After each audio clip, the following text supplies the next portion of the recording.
Now beginning transmission 109. Lando, Highlander, Merry Marvel Movie Month of May.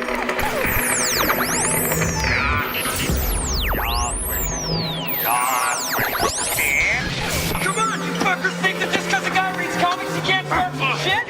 I'll fucking take all you want! Welcome to this week's episode of the Funny Books and Firewater Podcast. 面白い本と歌手ポッドキャストの今週のエピソードへようこそ。 Ignore her. She drinks. Each week, a motley band of comic readers / amateur bartenders attempt to pair cocktails with comic books. 毎週漫画の読者の雑多なバンドはスラッシュアマチュア入札しようと漫画とペアカクテルバーです。 All while trying to not sound like complete morons in the すべ process. ての中にしようとして音ではないような完了プロセスで低能です。 Kind of like a speakeasy kind of thing. It's kind of cool. You can find these idiots on Facebook, Twitter, Instagram, and Tumblr. Facebook、Twitter、Instagram や Tumblr にこれらのバカを検索できます。 No, what? You read too many comic books. We now join Brian, Jeremiah, Adam, and Todd. They're used to curious sights which they attribute to alcoholic delusions. They may be drinkers, Robin, but they're also human beings. I'm too sober for this shit. Hey, and welcome to episode 109 of the Funny Books and Firewater podcast. This week we are doing Star Wars Lando, individual book about our favorite smuggler, maybe aside from Han Solo in the Star Wars universe, Lando Calrissian. This is part of our marvelous Marvel movie month of May, although I know that you were thinking, hey, wait, Star Wars, Marvel, what? Well, currently Marvel is publishing Star Wars comic books, and this is a Marvel book. And plus, Marvel is owned by Disney, and Disney owns everybody's soul anyway, so it all kind of works together anyway. So, it's a Marvel comic, Star Wars movie, it's all good. So, that being said, we have our standard group with us. We will start with the lovely and talented Mr. Todd. Hey, I'm Todd. You can find me here on the Funny Books and Firewater podcast, or English Class Hooligans, along with our dear host, Brian, and my better half, Amy. Hi, Amy. There we go. Don't sound so excited, Maya, you bastard. That hurts. Oh, honey. I know. That's not all it's going to hurt. Which head? Just let it rest for a few days. The bruising will go down. Mr. Adam is also joining us. Hello, Mr. Adam. Hello. Hey, guys. What's up? Hi. Oh, hi. Oh, hi, Brian. Oh, hi, Adam. Yeah, so I'm the reviews editor and film critic for Big Shiny Robot. Still? Hi, Still, somehow. I don't know how they're still letting me do stuff over there because I haven't posted in forever. And then also, we just kind of started things up with Andy with the Bored as Hell podcast again. Oh, hi, Andy. Hi, Andy. Yeah, we did. We got back together and did Infinity War, and then we're just going to hopefully get back on a good schedule again, so we can do that. Of course, Nice. Here on the Funny Books and Firewater podcast, and then over on Cinema Queens with our good friend Chris. Hi, Chris. Hi, Chris. And then, of course, also curating our Grinder, Tights, the Z, and Scruff accounts. So. And Mr. Personality, Mr. Happy, Mr. Saturday Night, we have Mr. Maya. Well, I'm happy. I just have a bit of a headache today. I'm Maya. If you're in Salt Lake City, you can catch me at Dr. Volt's Comics, 2043 East, 3300 South. We're open 7 days a week. You can also catch me on Twitter at Mr. Maya and Instagram at the Mr. Maya. Awesome. Thank you, Mr. Maya. You're welcome. And I'm Brian. I'm a sound designer based out of Southern California. I'm doing shows in Utah coming up in the very near future, and I will be... I'm doing stuff. Like, some stuff I can talk about, some stuff I can't. It's just the nature of the beast. So there's that. So, Brian, does it involve turning knobs? Turn my knob. Sound designer work, knobs. The thing about it is, I mean, it might have about a decade ago, but now almost all boards are digital. So now I do most of my work on, like, a computer. So you're knob-free. Since 83, Oh, yeah. so you're like that guy that says he's a DJ, but he just uses his laptop. Dude, There's a funny story about that. I don't know if you want to share it. Me? Yeah. I think it's a story I'm telling. I will do it without saying names. I was doing a gig with we had a lot of cameras around for this gig for another part of a show that was happening on the same stage, and we had I don't want to say celebrity DJ, but he was our headlining DJ. He was supposed to be a big name. He came in to DJ, and so we had this camera that happened to be over his shoulder.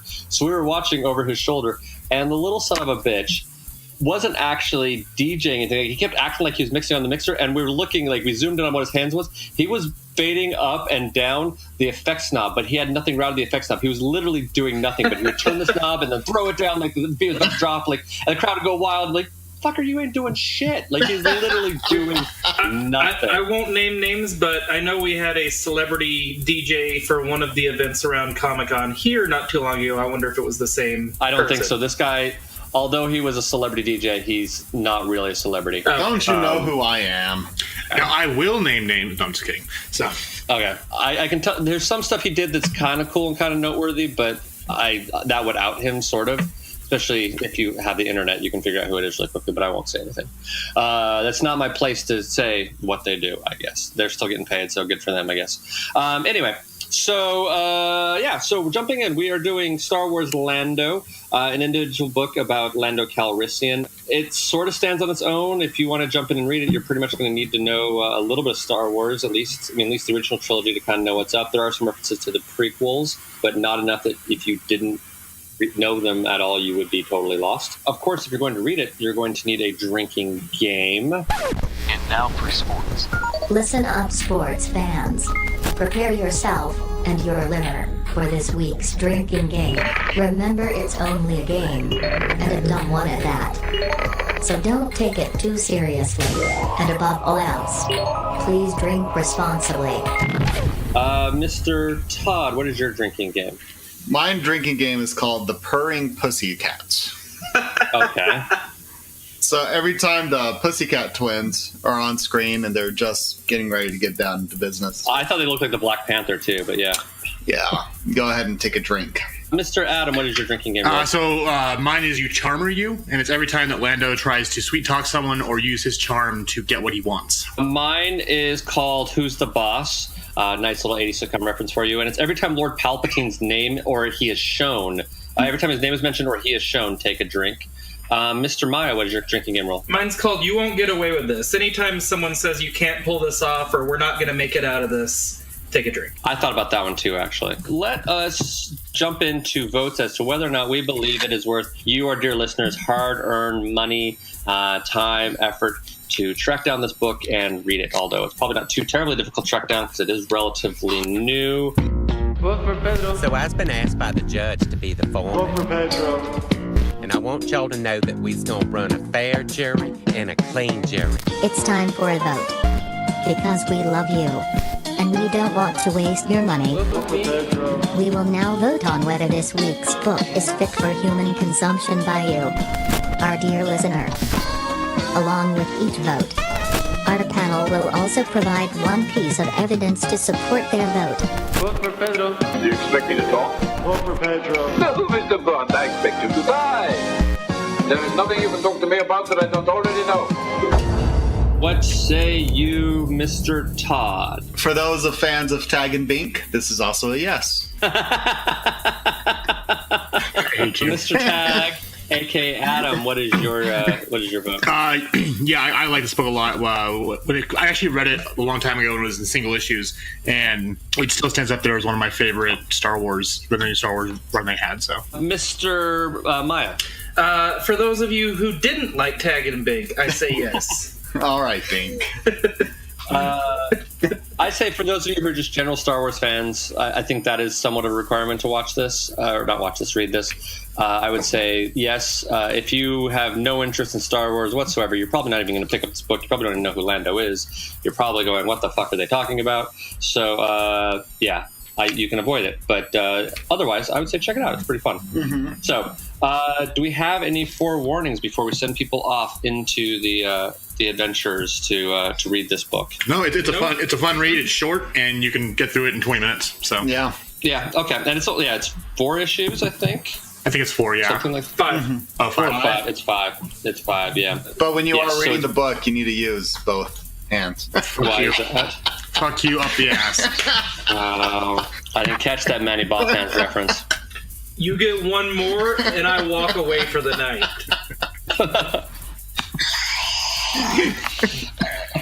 Although that being said, if we do make Manny Ballhands die for your sin shirts, I will gladly wear one. I kind of really want to do that. I don't know if it's copyrighted or not, but I really do want to make Benny Botham's Died for Your Sins shirts. That's going to be really fun. So, well, okay, cool. So that puts us in a good space. So yeah, this is the time the show where we normally take a little bit of a break and give you the chance to go and read the book if you haven't done so already.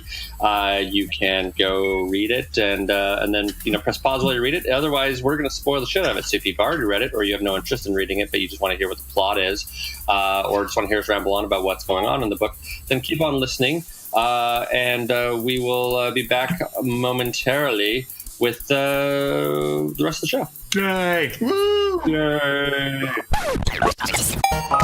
If you have yet to read this week's book and would like to read it now, press pause.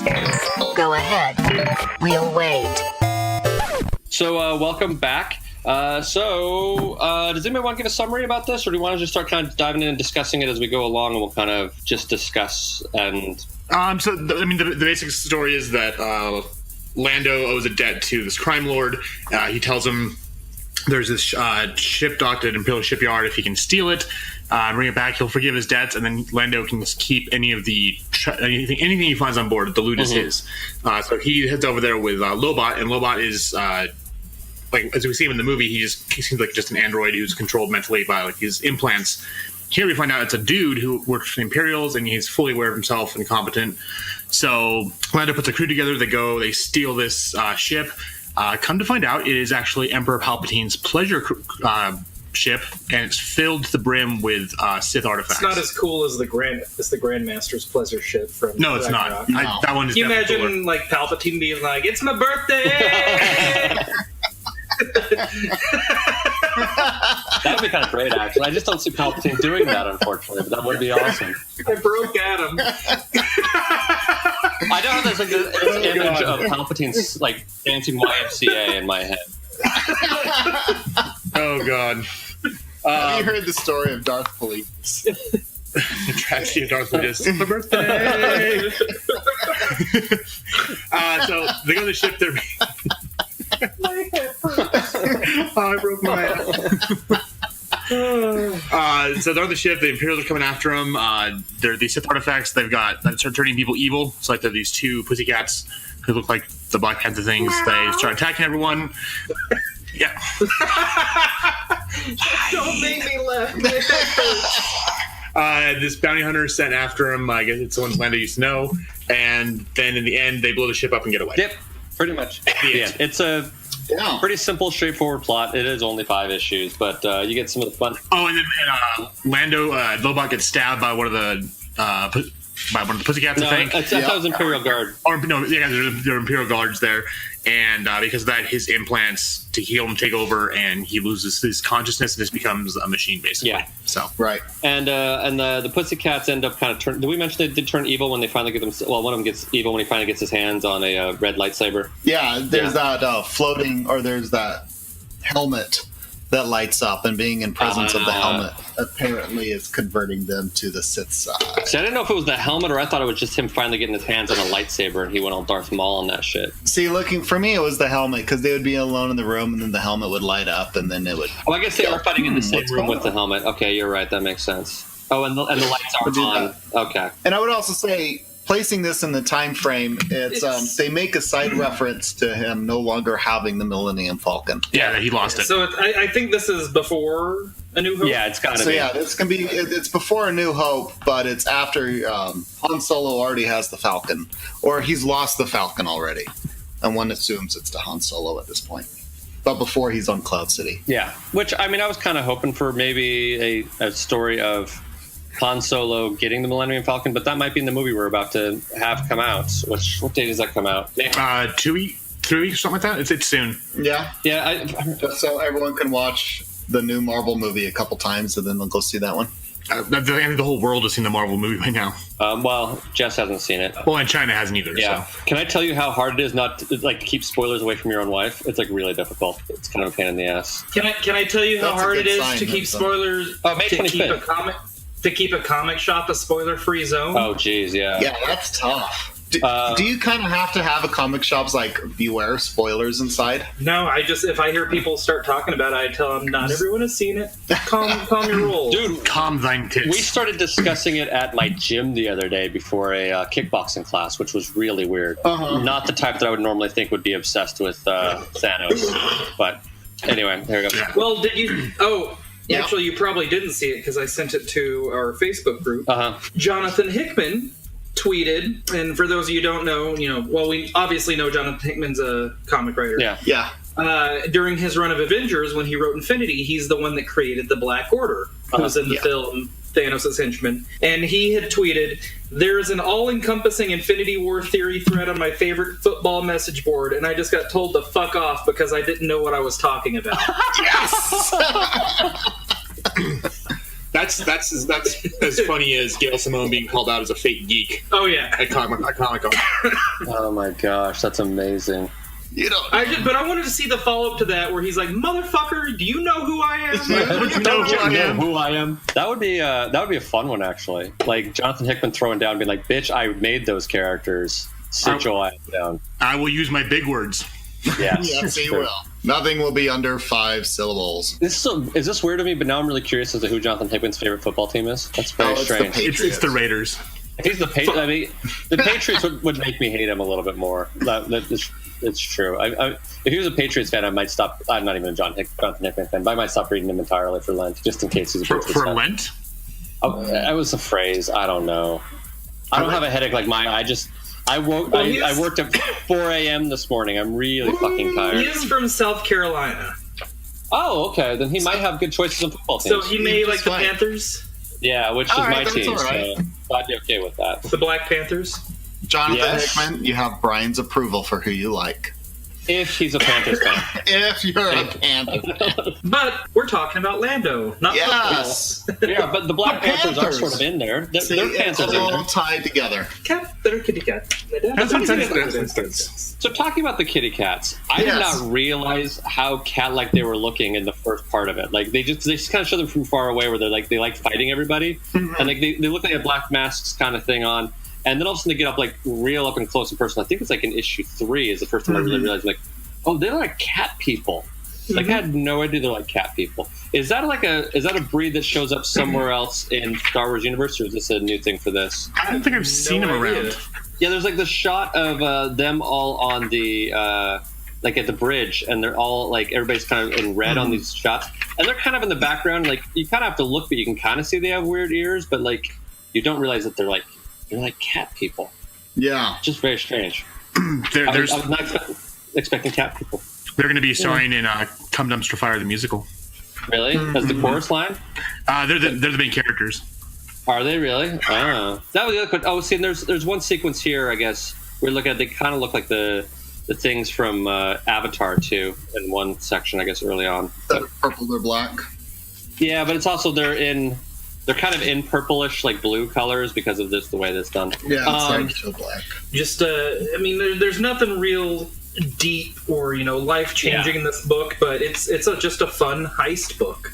Like Ocean's 11, but with Star Wars. Yeah, I mean, it puts together the team relatively quickly, and it's a fun little heist thing. I mean, the writing was on the wall when he was like trying to get the two ships in the tractor beam to basically tractor beam each other. Like you kind of saw that coming from a mile away because it's Star Wars. But there's still something really fun about that. He is incredibly charming. He is very charming, even in comic book form. He is. But it's drink because Todd has been charmed by Lando Calrissian. I mean, who hasn't? That's true. One thing I want to kind of discuss a little bit is that this art is not semi-typical for what we've seen in other Star Wars books, but it's actually really interesting. I really kind of like it. It has like sort of a... It's Alex Maleev, who we've seen before, and he did Alias with Brian Bendis. Okay, that makes sense. He did something else recent that we read. It might have been like one of the issues in War Games. But yeah, no, Alex Maleev is one of those... He's been around for a long time and has a very distinct art style. He did Bendis's Daredevil also.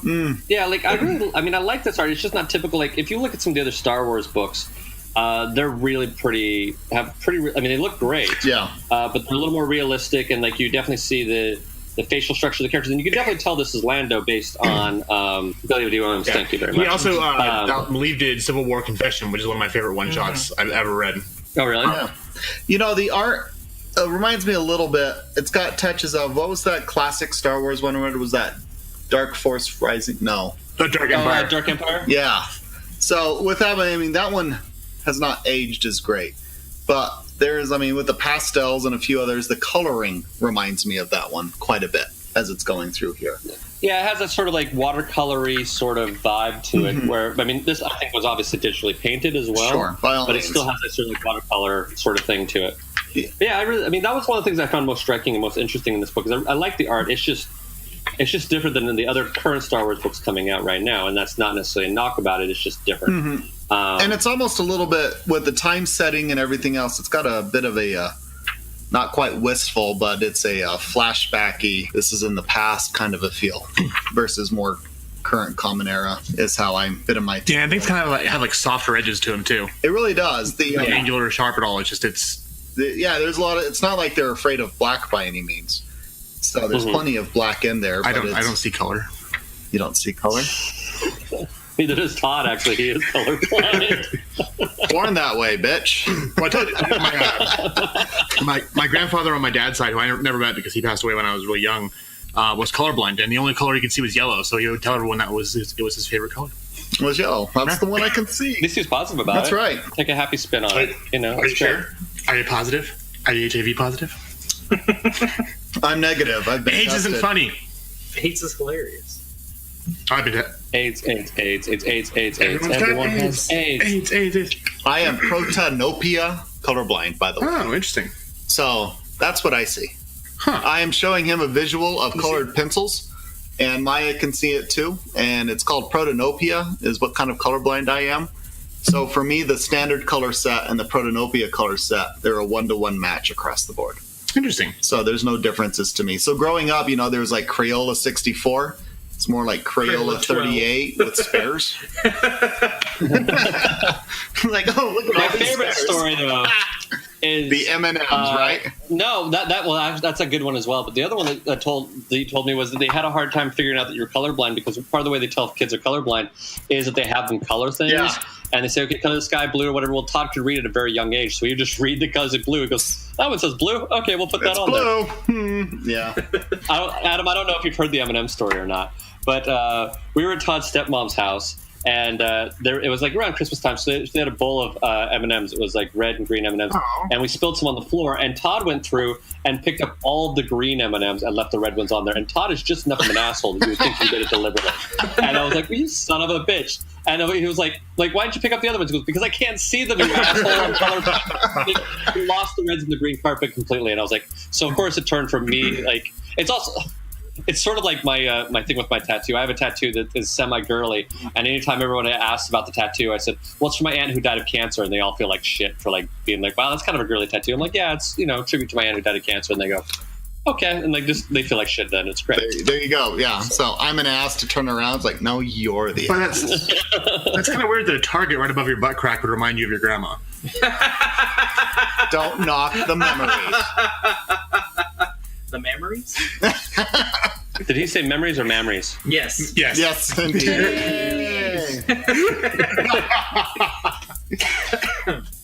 I was editing an episode and we all cheered for titties, so I made it a drop just in case we ever need it. Which probably for next week's book we will, but for this week. I get the impression that we were all kind of stalling because there's not a whole lot to discuss in this book. It was fun. It was a heist. It was a good ride. It was lighthearted. It was fun notes and everything, and you see some Palpatine here and there, and he's being pissed, and Lando getting out of a tight spot. And I don't really think it fleshed out Lobot. Was that his name? Yeah. For me, it fleshed out Lobot more than anything else. At the end of it, introduced a few new characters I didn't know before, like the one bounty hunter going after him, employed by the Empire. It's like, oh, Lando knows her too. Of course he does. Of course he does. Of course he does. But at the end of it, they all kind of get away with it, and he's pretty much back to where he started. Yeah, it's a really fun book. I loved it. Mm-hmm. It really brings across the character of Lando, and as we've known him from the movies that he's been in. But yeah, like you said, it does develop Lobot a lot, which I liked a lot. Mm-hmm. But there really isn't much to say about it. It's a very straightforward book. There's no like hidden deeper meanings. It's just popcorn comic. It's fun. Yeah, it's a lot of fun. If you like the characters, you'll love this. If you don't know about the characters, you might go, why? It's sort of officially approved fan fiction.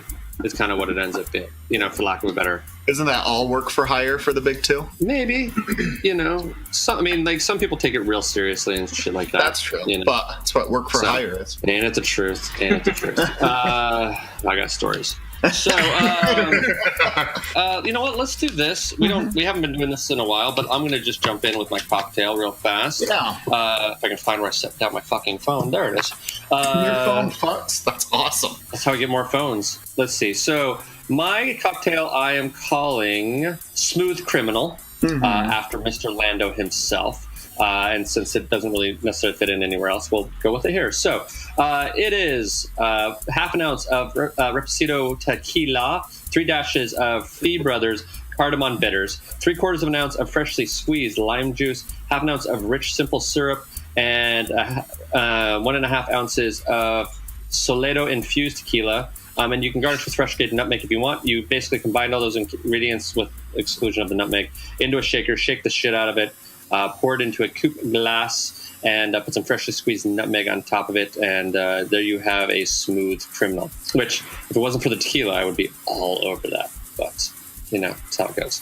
So the right tequila is very good. That is true, and Jess likes really good tequila. So the really good. I've let you have some of it as well. Until you came to visit my house, I just kept giving you different types of booze to try, not realizing how many shots you'd had by the end of it. Having a good time, and then you disappear for a few hours. I can occupy myself. I see it. Yeah. There's a bar back here. I'm fine. So Adam, I know you also have a Lando themed drink. Do you want to give that to us? Yeah, so mine's called the Lobot, and what you do is you did a shaker with ice. You add 1 ounce of vodka, 1/2 ounce of coconut rum, a 1/2 ounce of amaretto. You shake the shit out of it, and then you strain it into a chilled martini glass. Very easy. That is super easy.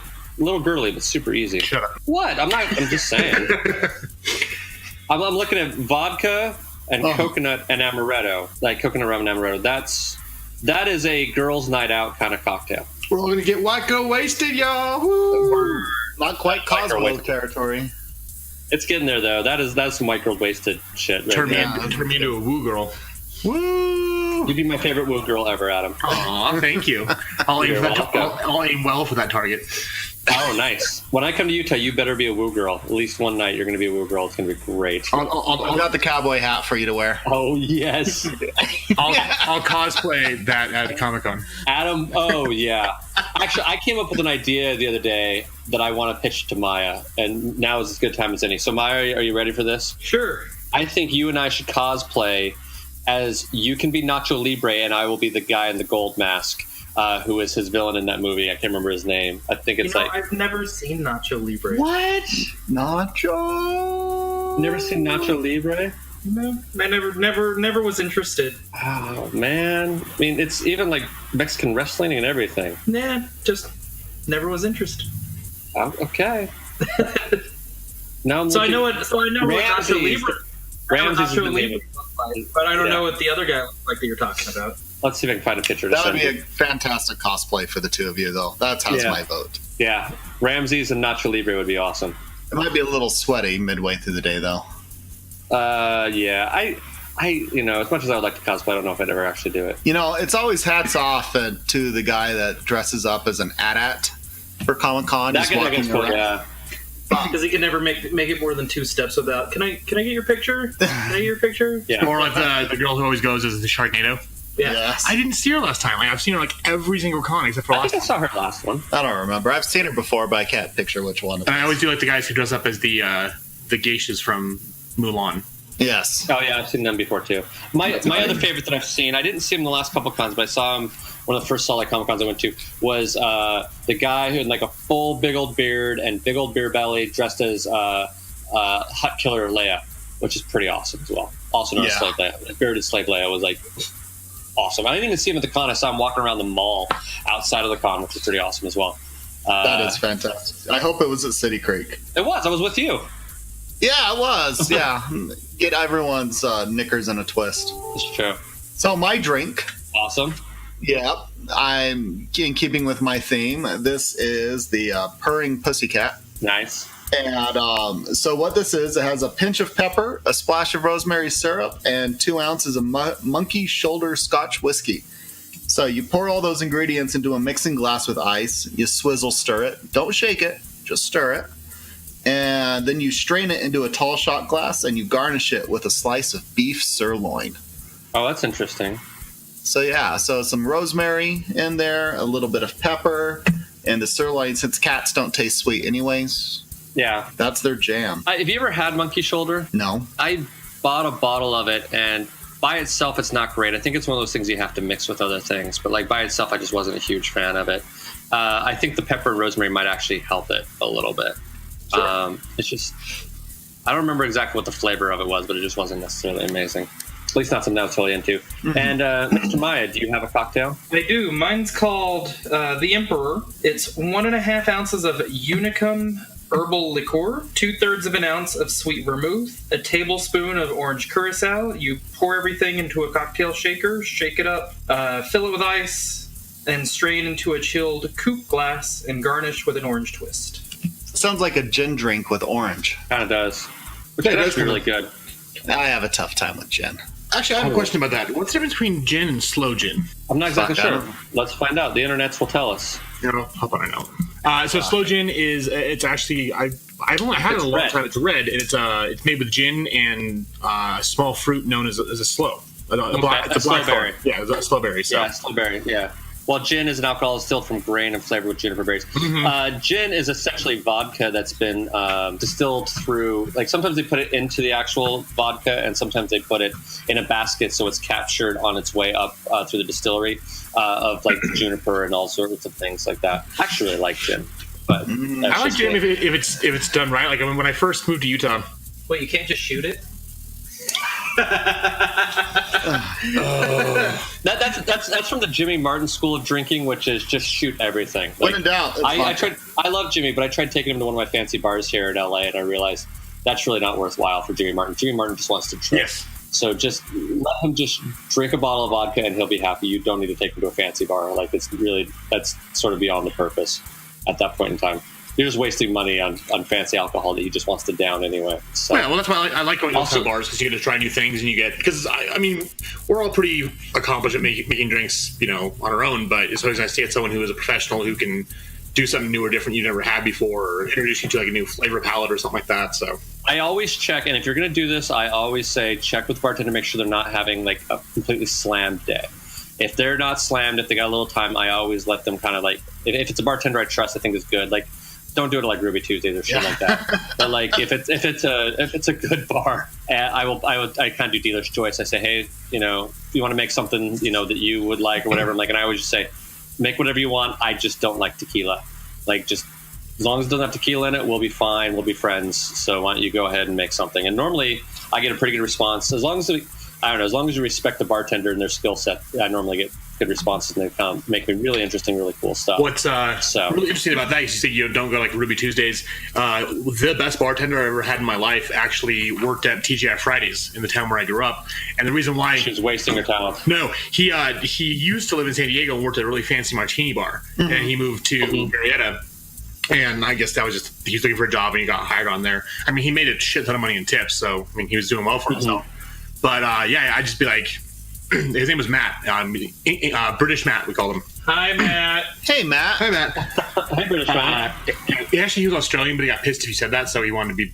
I don't know. It's like we can tell you're not British, dude. But you just be like, hey, make me a martini, and he. I think I actually might have done a few of them on here, but he just made the most amazing martinis I've ever had in my life. So. It's one of the only things I miss about my hometown. Well, and Todd's coming out to visit me here in the next little bit, and I'm slowly putting together a list of bars that I'm going to drag him to. So I'm going to be a designated driver up and down the West Coast. Take a list of all the drinks we've made on the show and just throw it in front of the bartenders and be like, make this. Do your worst. Do your worst. Hey, we're going to have a DD with us the whole time. That is true, but I don't want to make her do that. Oh, she will. It's just for news stories to hold over our heads. Which, speaking of, by the way, for an inside joke, Todd, that you will appreciate. Adam actually will get this joke as well. So I went to the very first LAFC home game last night from when we're recording this. Their song that they play when they score a goal is Rage Against the Machine. Yes! Oh, really? Yes! So. Also, like the stadium was shaking when the first goal was scored. Like shaking. It was awesome. So how did LA do? Anyway, it was actually a great game. They we are totally stalling because there's nothing to talk about. That's right, but that's okay. No, they did really well. Like it was 0-0 up through regulation time, and then they had like an added few minutes, and they got a penalty kick, and the team captain had the penalty kick, and he sunk it in. Like, and so we had the one goal, and then they went for another minute, and that was it. That was all she wrote. So 1-1 in extra time, which is pretty great. So it was fun. But yeah, it's a really fun stadium. I'm excited for you to come out and check it out. It'll be fun. So I'm trying to talk Adam into coming out and seeing soccer with me as well. No, I'd love to. I just gotta, figure out the job situation first. Money, whatever. Party pooper. You know what? Let's call this charade. Let's jump into votes because there's not a lot to talk about. If we have a short episode, we have a short episode. So be it. Jamie, school is never a waste of time. Since we have 15 minutes until recess, please put down your pencils and stare at the front of the room. It's report card time. It's report card time. It's report card time.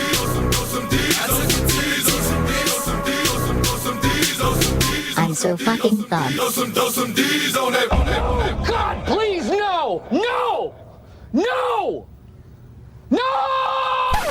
So, like, I didn't do that at all. I just totally cut that out. Of course. Thank you, Future Brian. Thank you, Future Brian, for making me not sound like such an idiot. For writing for Mr. Charles Soule or Soule. Soul. I think it's just Soul. Soul. I have a stage manager I work with who that's her last name. Is how her last name spelled. She goes by Soule, but whatever. Soule. Soule. Like souffle. Soule. Without the F. Yeah, or like the Robert Goulet, but with the S. So, for writing for Mr. Charles, what is your vote, Mr. Adam? I'll give it a B. Or grade, sorry. B? Okay. Yeah, because again, it's a fun book. It's interesting. Moves along at a brisk pace, but it's nothing like mind-bending. Yep. Yeah. Mr. Todd? I'll do the same thing. I guess I'm going to give it a B as well.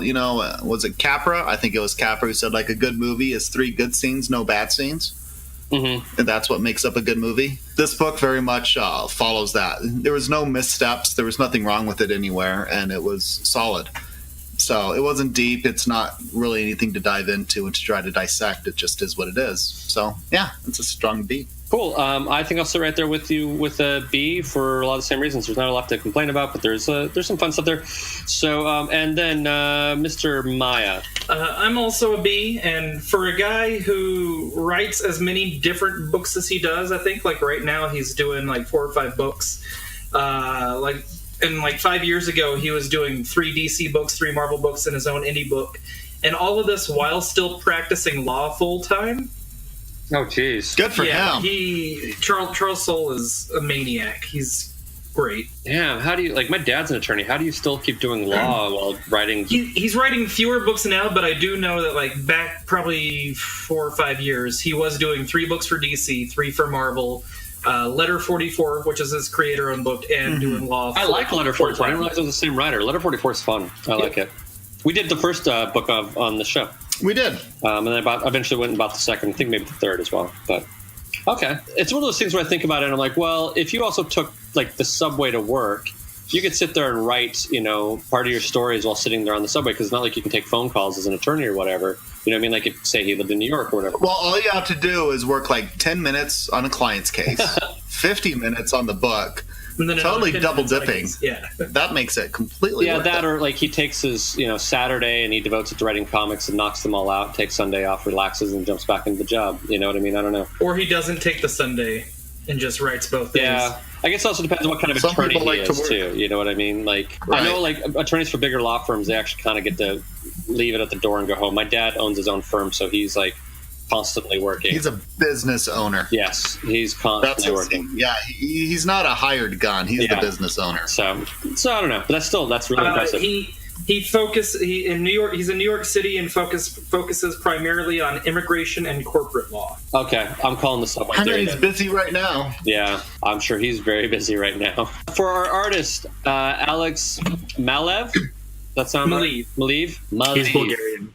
Oh, is he Bulgarian? Okay. For Alex Maleev, what is your grade, Mr. Maya? I give him an A.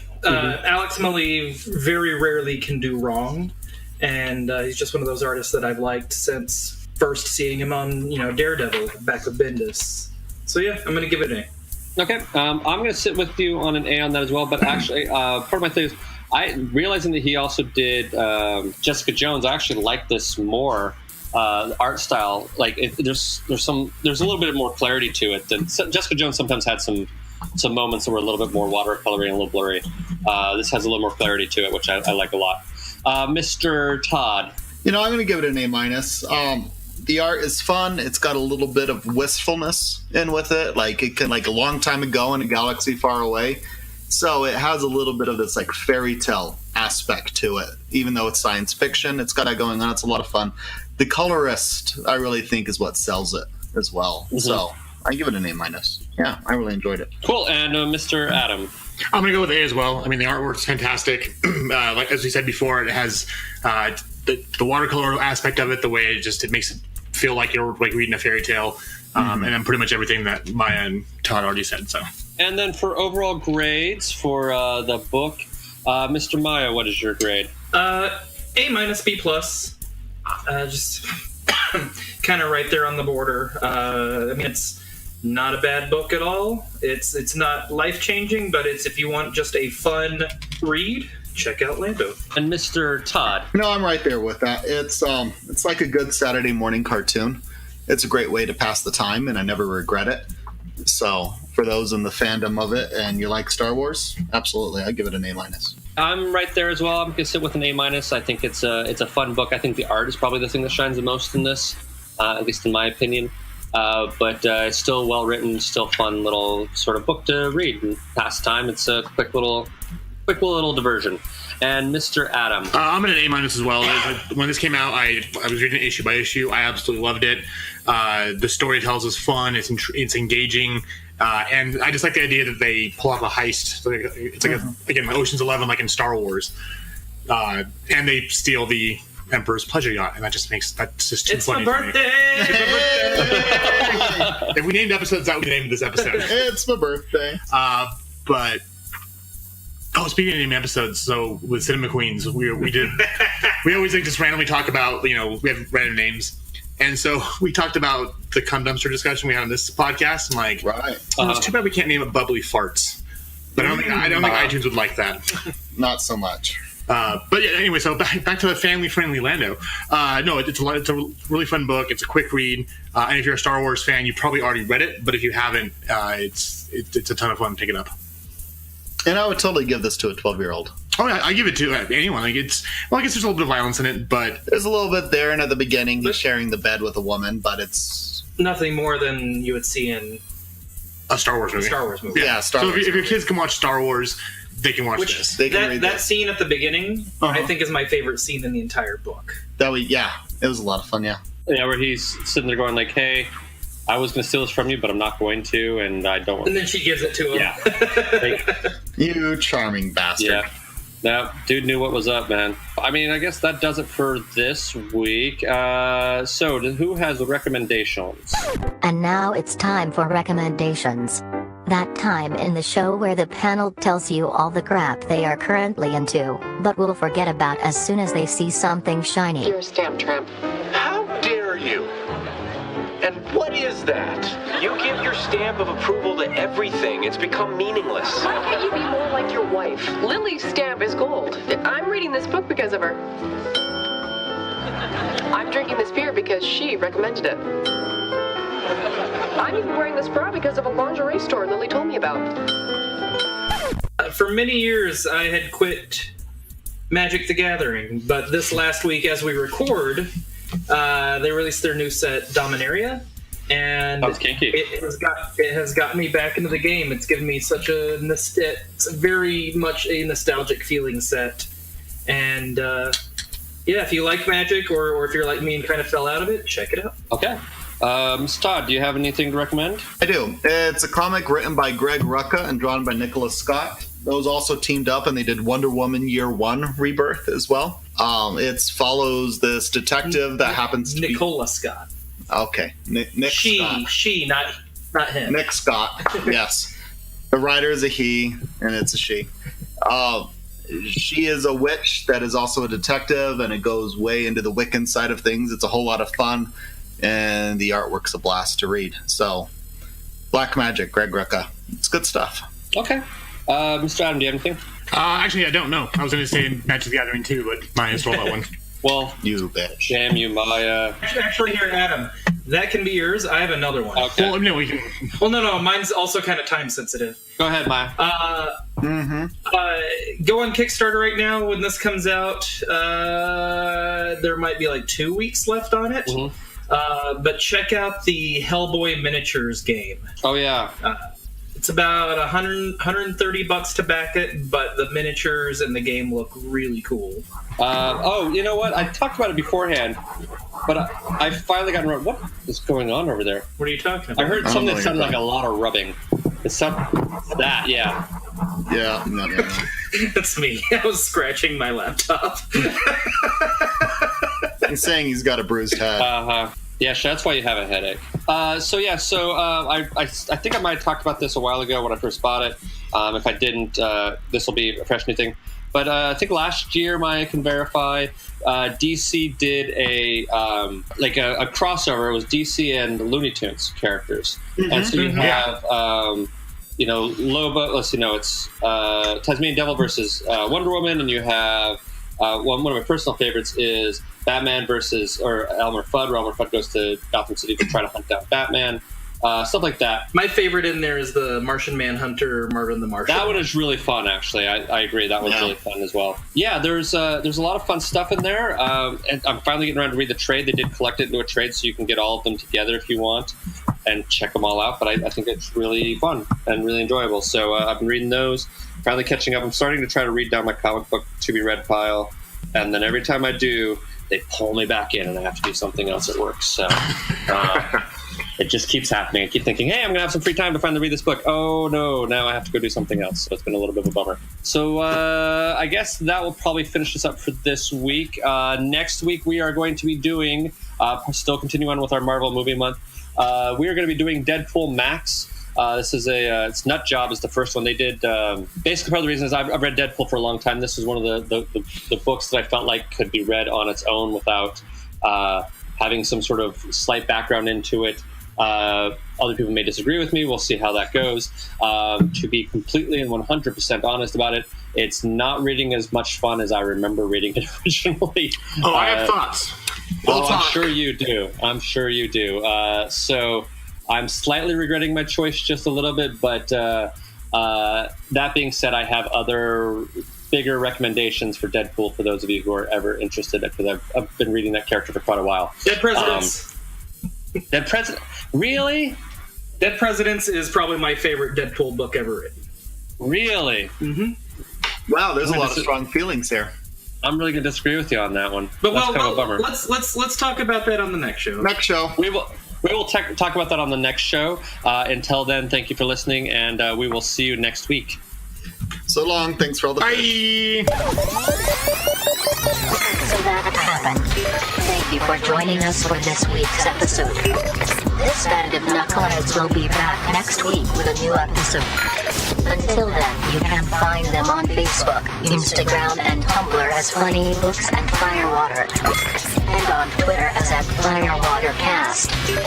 Go to funnybooksandfirewater.com for the most up-to-date information, as well as cocktail recipes from this and past episodes. Thank you for joining us.